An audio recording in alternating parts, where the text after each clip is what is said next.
Introducción y respuesta a una exposición de Jean Hippolyte sobre la Verneingung de Freud. Quienes estuvieron presentes la última vez pudieron escuchar un desarrollo acerca del pasaje central del texto de Freud, la dinámica de la transferencia. La totalidad de este desarrollo consistió en mostrarles que el fenómeno principal de la transferencia surge de lo que llamaría el fondo del movimiento de la resistencia. Aislé ese momento, enmascarado en la teoría analítica, en el que la resistencia, en su fundamento más esencial, se manifiesta por un movimiento de báscula de la palabra hacia la presencia del oyente, de ese testigo que es el analista. El momento en que el sujeto se interrumpe es, comúnmente, el momento más significativo de su aproximación a la verdad. Captamos aquí la resistencia en estado puro, la que culmina en el sentimiento frecuentemente teñido de angustia, de la presencia del analista. Les enseñé también que la pregunta del analista, cuando el sujeto se interrumpe, esa pregunta que por haberle sido indicada por Freud se convirtió para muchos en algo casi automático: ¿no está usted pensando en algo que me concierne a mí, analista? No es sino un activismo que cristaliza la orientación del discurso hacia el analista. Esta cristalización solo pone de manifiesto lo siguiente: el discurso del sujeto, en la medida en que no alcanza esa palabra plena en la que debería revelarse su fundamento inconsciente, se dirige entonces al analista. Está hecha para interesarle y encuentra su soporte en esa forma alienada del ser que llamamos ego. La relación del ego con el otro, la relación del sujeto con ese otro mismo, con ese semejante en relación al cual se ha constituido de entrada en una estructura esencial de la constitución humana. Es a partir de esta función imaginaria que podemos concebir y explicar lo que es el análisis. No hablo del ego en la psicología, donde es función de síntesis, sino del ego en el análisis, función dinámica. El ego se manifiesta aquí como defensa, negativa.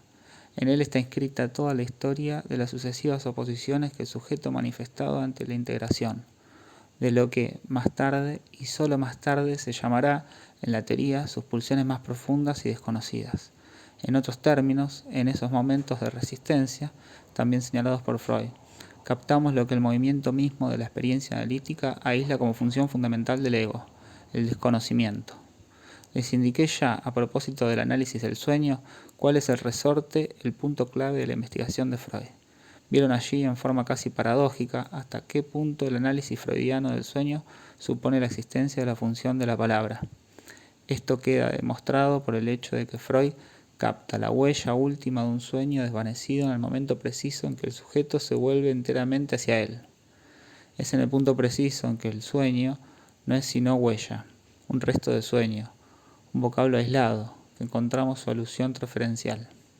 He evocado ya esa interrupción significativa, aislada, que puede ser el punto de viraje de un momento de la sesión psicoanalítica. El sueño se moldea, pues, según un movimiento idéntico. Les mostré también la significación de la palabra no dicha, porque ha sido rechazada, porque ha sido verworfen, rechazada por el sujeto.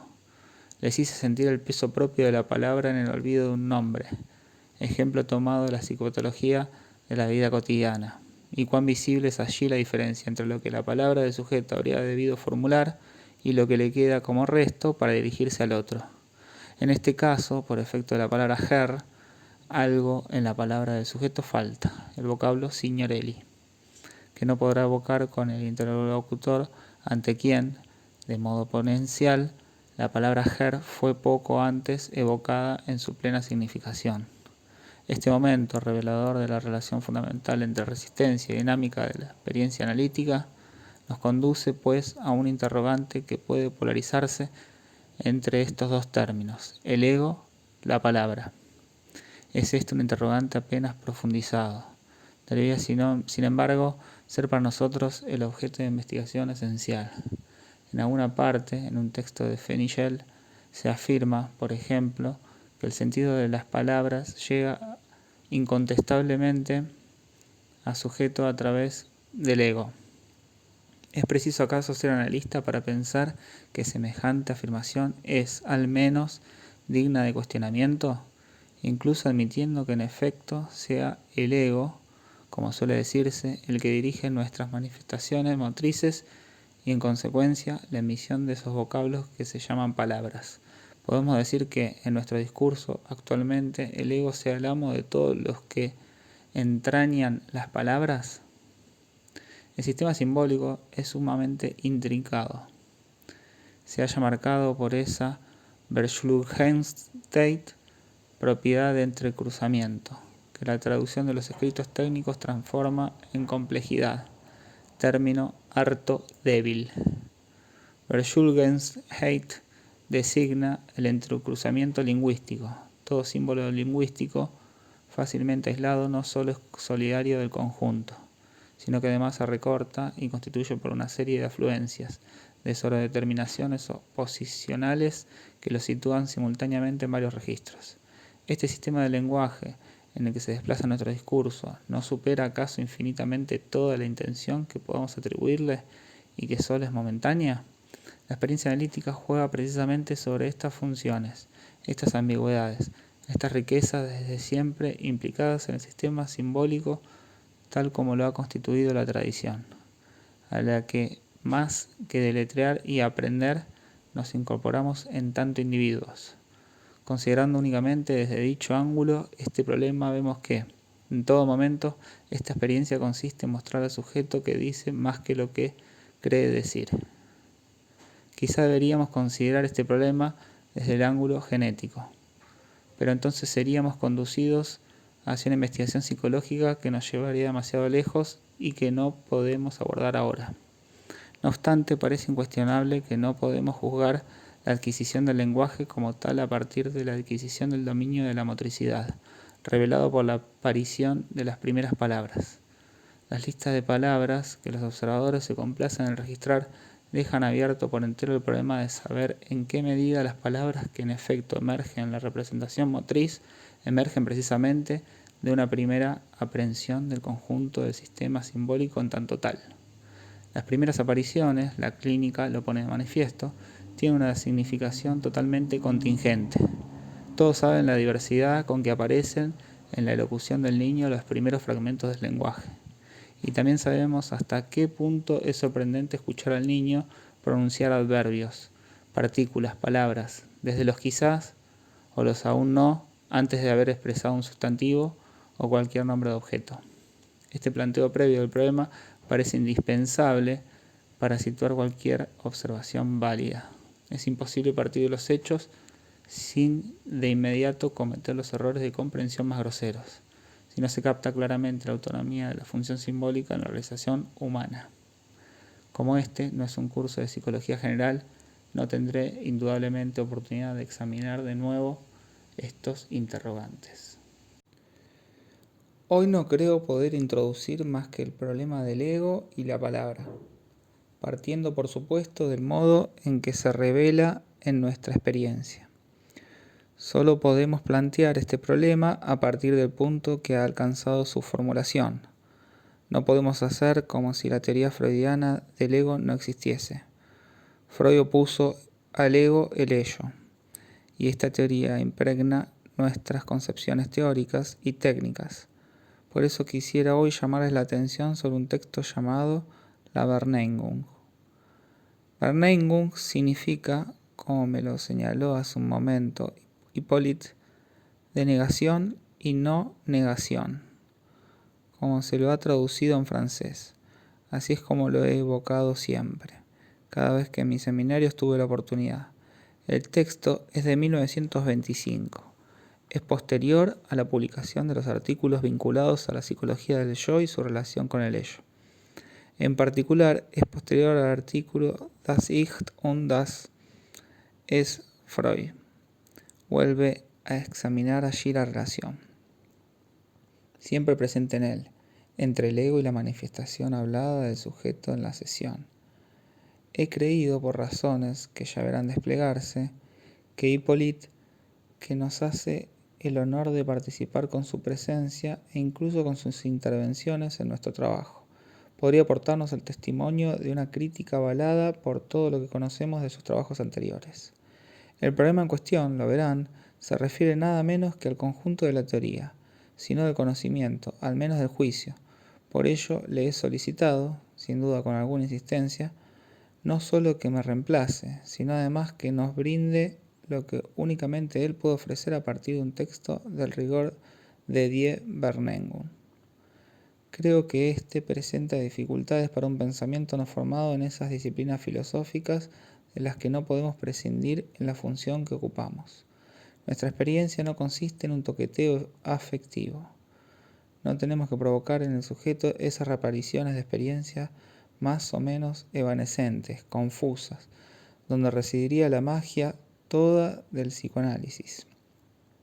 Cumplimos pues enteramente con nuestro deber al escuchar, sobre un texto como este, las opiniones de alguien consagrado al ejercicio de la crítica del lenguaje y formado en las disciplinas filosóficas. Este texto pone de manifiesto una vez más el valor fundamental de todos los escritos de Freud. Cada palabra merece ser medida en relación a su incidencia precisa, a su énfasis, a su expresión particular. Merece insertarse en el análisis lógico más riguroso. Es en esto en lo que se diferencia de los agrupamientos más o menos vagos de los mismos términos realizados por sus discípulos, cuya aprehensión de los problemas fue, por así decirlo, de segunda mano, y nunca plenamente elaborada, lo cual dio como resultado esa degradación de la teoría analítica que se manifiesta sin cesar en sus vacilaciones.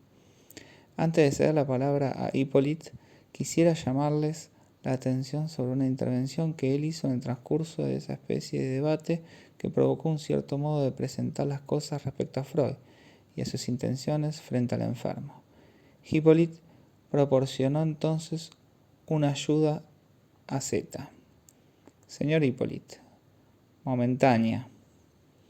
Sí, una ayuda momentánea. Si recuerdan, se trataba de ver cuál era la actitud fundamental, intencional de Freud respecto a su paciente, en el momento que pretendía sustituir la subyugación ejercida por la sugestión y la hipnosis, por el análisis de la resistencia mediante la palabra.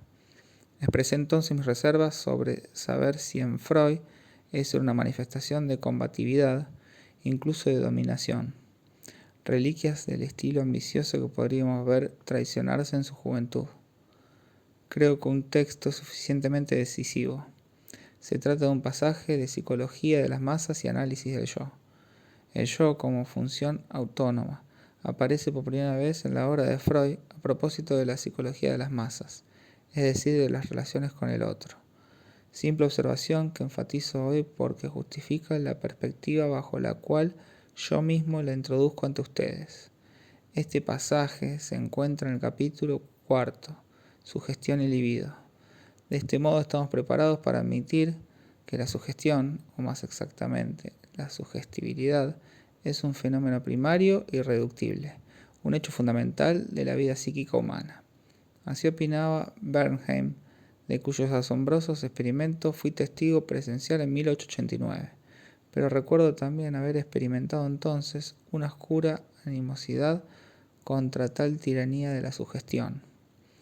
Cuando oía a Bernheim interpelar a un enfermo poco dócil con las palabras «¿Qué hace usted?», «Vos contre suggestion», no podía dejar de pensar que aquello constituía una injusticia y una violencia.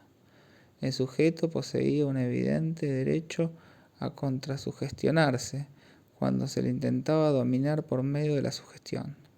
Esta resistencia mía asumió después de la forma de una rebelión contra el modo de pensar según el cual la sugestión, que todo lo explicaba, no necesitara de explicación alguna. Y me repetí, refiriéndome a ella, la antigua pregunta chistosa: Cristóbal lleva a Cristo. Cristo sostenía el mundo entero.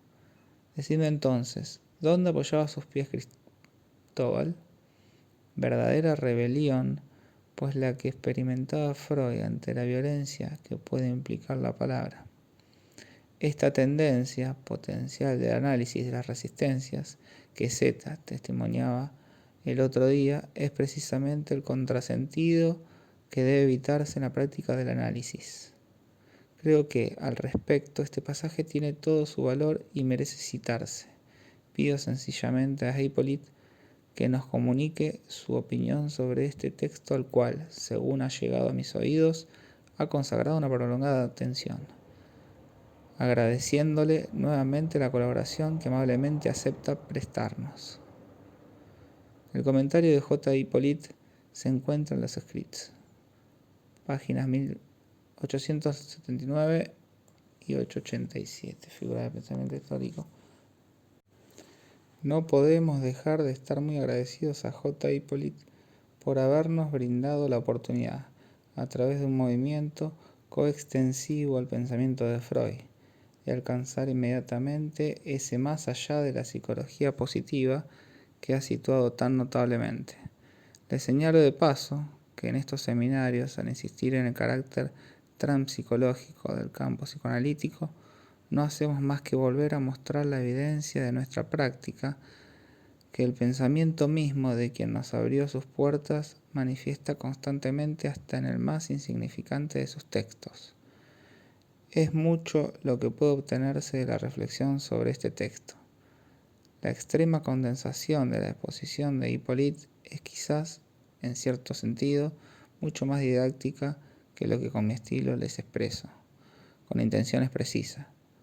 La haré reproducir para quienes viven aquí, pues me parece que no puede haber mejor introducción a esta distinción entre distintos niveles, a esta crítica de conceptos en la que me esfuerzo en introducirlos, a fin de evitar confusiones. La elaboración de Hippolyte del texto de Freud nos ha mostrado la diferencia de niveles entre la Bejahung, la afirmación y la negatividad, en tanto ésta instaura en un nivel inferior. Empleo con toda intención expresiones mucho más vastas. La constitución de la relación sujeto-objeto, en efecto, el texto en apariencia mínimo, nos plantea de entrada esta cuestión, acercándose así a algunas de las elaboraciones más actuales de la meditación filosófica. Esto nos permite criticar a la vez la ambigüedad siempre mantenida en torno a la famosa oposición entre lo intelectual y lo afectivo, como si lo afectivo fuese algo así como una coloración, una cualidad inefable que debiera buscarse en sí misma, independientemente de la piel vaciada que sería la realización puramente intelectual de una relación del sujeto. Esta concepción que conduce al análisis por curiosos caminos es pueril. El más mínimo sentimiento peculiar, incluso extraño, que el sujeto acuse en el texto de la sesión es calificado como un éxito sensacional. Esto se desprende de este malentendido fundamental. Lo afectivo no es una densidad especial que faltaría a la elaboración intelectual, no si se sitúa en un más allá mítico de la producción del símbolo, anterior a la formulación discursiva. Solo esto puede permitirnos de entrada, no digo situar, pero sí aprender en qué consiste la plena realización de la palabra. Nos queda un poco de tiempo, quisiera ahora intentar mostrarles a través de algunos ejemplos cómo se plantea este problema. Lo haré desde dos ángulos diferentes. Consideremos, en primer lugar, un fenómeno cuya perspectiva ha sido totalmente renovada por la elaboración del pensamiento psicoanalítico: la alucinación. Hasta cierta época, la alucinación era considerada como un fenómeno crítico en torno al cual se planteaba la cuestión del valor discriminativo de la conciencia. La conciencia no podía estar alucinada, debía ser otra cosa. De hecho, basta con introducirse en la nueva fenomenología de la percepción tal como se presenta en Merleau-Ponty, para ver, por el contrario, que la alucinación es integrada como esencial a la intencionalidad del sujeto. Habitualmente, para explicar la producción de la alucinación, nos conformamos con recurrir a cierto número de registros, como por ejemplo el del principio del placer. Se la considera así como el primer movimiento en el orden de la satisfacción del sujeto. No podemos contentarnos con una teorización tan simple. Recuerden el ejemplo del hombre de los lobos, que les cité la vez pasada. El proceso de análisis de este sujeto, las contradicciones que presentan las huellas a través de las que seguimos la elaboración de su situación en el mundo humano, indican una Verwerfung, un rechazo, Para él siempre fue como si el plano genital literalmente no existiese. Hemos sido llevados a situar este rechazo a nivel, diría, de la no Beyahun, pues no podemos en absoluto colocarlo al mismo nivel que una denegación. Lo sorprendente es lo que se producirá a continuación. Resultará mucho más comprensible a la luz de las explicaciones que hoy se han dado acerca de Die Verneinung. En efecto, generalmente la condición para que algo exista para un sujeto es que haya Beyahun. Esta Beyahun, que no es negación de la negación, ¿qué sucede cuando esta Beyahun no se produce y nada entonces se manifiesta en el registro simbólico? Veamos al hombre de los lobos. No hubo para él Beyahun, realización del plano genital. No hay en el registro simbólico huella de este plano. La única huella que tenemos es la emergencia, no en su historia, sino realmente en el mundo exterior de una pequeña alucinación. La castración, que es precisamente lo que no ha existido para él, se manifiesta en la forma que él se imagina, haberse cortado el meñique tan profundamente que solo se sostiene aún por un pedacito de piel. Le invade entonces el sentimiento de una catástrofe tan inexpresable que ni siquiera se atreve a hablar de ello a la persona que se encuentra a su lado. Aquello de lo cual no se atreve a hablar es lo siguiente. Es como si esa persona, a quien le relata enseguida todas sus emociones, se hubiera anulado. Ya no hay otro. Existe algo así como un mundo exterior inmediato, manifestaciones percibidas en lo que llamaré un real primitivo, un real no simbolizado, a pesar de la forma simbólica, en el sentido corriente del término, que adquiere este fenómeno. El sujeto no es en absoluto psicótico, solo tiene una alucinación. Podrá ser psicótico más adelante, pero no lo es en el momento en que tiene esa vivencia absolutamente limitada, nodal, extraña a las vivencias de su infancia, totalmente desintegrada. En ese momento de su infancia nada permite clasificarlo como un esquizofrénico, y sin embargo se trata en efecto de un fenómeno de psicosis. Hay pues allí, a nivel de una experiencia totalmente primitiva, en ese punto de origen donde la posibilidad del símbolo abre al sujeto a cierta relación con el mundo, una correlación, un movimiento, un balanceo que les ruego comprendan. Lo no reconocido hace irrupción en la conciencia bajo la forma de lo visto. Si ustedes profundizan esta particular polarización, les resultará mucho más fácil abordar ese fenómeno ambiguo denominado déjà vu, que se sitúa entre esos dos modos de relación, lo reconocido y lo visto. En el caso del déjà vu, algo es llevado a su límite último en el mundo exterior y surge con una presignificación especial. La ilusión retrospectiva remite ese percepto, dotado de una cualidad original, al dominio del déjà vu. Freud no nos habla de otra cosa cuando afirma que toda prueba del mundo externo se refiere implícitamente a algo que ya había sido percibido en el pasado. Esto aplica al infinito. De cierto modo, cualquier percepto implica necesariamente una referencia a un percepto anterior. Somos así llevados al nivel del imaginario en tanto tal, al nivel del modelo de la forma originaria. No se trata de lo reconocido simbolizado y verbalizado, sino más bien de los problemas evocados por la teoría platónica, no de la rememoración, sino de la reminiscencia.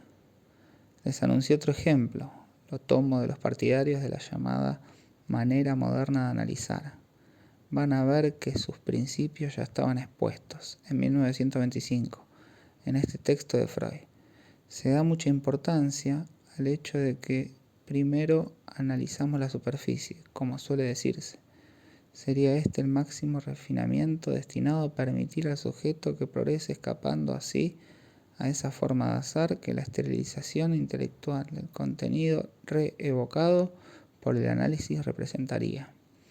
Pues bien, Chris expone en uno de sus artículos el caso de un sujeto que toma en análisis y que, por otra parte, ya había sido analizado una vez. Este sujeto encuentra grandes obstáculos en su trabajo intelectual que, por lo que se vislumbra, parece muy próximo a preocupaciones semejantes a las nuestras. presenta toda clase de dificultades para producir, como suele decirse. En efecto, su vida está como trabada, pues tiene el sentimiento de ser, para abreviar, digamos, un plagiario.